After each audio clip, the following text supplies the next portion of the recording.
Wala pang ilaw. Meron na.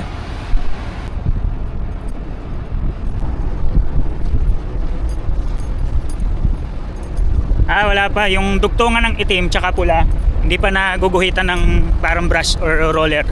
Kasi magkadugtong pa lang pero hindi pa pantay. Wala pa yung pangalan, no? Ayan. Wala pa yung pangalan ng Navigator. Ayan yung ilalim, oh.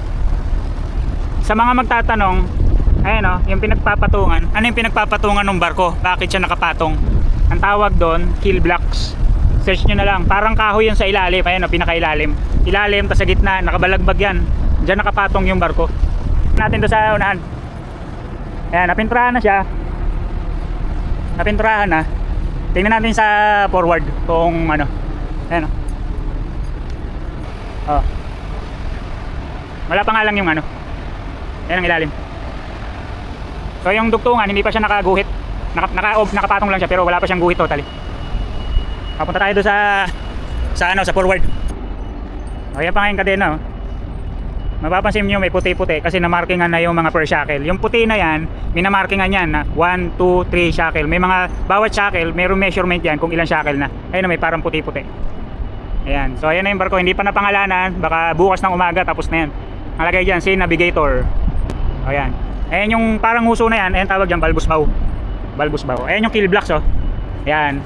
Para siyang simento na solid, and then sa ibabaw, mayroong kahoy. Yung kahoy or malakapal na rubber, doon nila ipinapatong. Bali yan, pinipwesto na yan sa ilalim ng barko bago pa pumasok yung barko sa dry dock. Nakapwesto na yan base sa size at saka do sa sa specification ng barko. Pagpasok namin at lumubog na yung tubig, tinanggal na yung tubig, papatong siya sa keel blocks. No? Ayan na yung barko natin. Pangalan na lang ang kulang. Uwi na ako. At ako'y maliligo pa. Ito, ipakita ko sa inyo si OS. Partner, kain mo na. Si mama mo ata yung nag-message sa akin eh, sa page. Hi ka muna kay mama mo. Hi ka muna. Pinababantayan ako eh. Ha? Ayan si partner, oh. Ano pangalan ni mama mo? Susan. Ha? Susan. Susan, oh. Ma'am, ito si si OS, oh, yung sipag. Oh. Kaway ka muna, kaway. Oh. Siya yung duty sa 6 to 6. Okay muna ako. Ingat dyan, partner.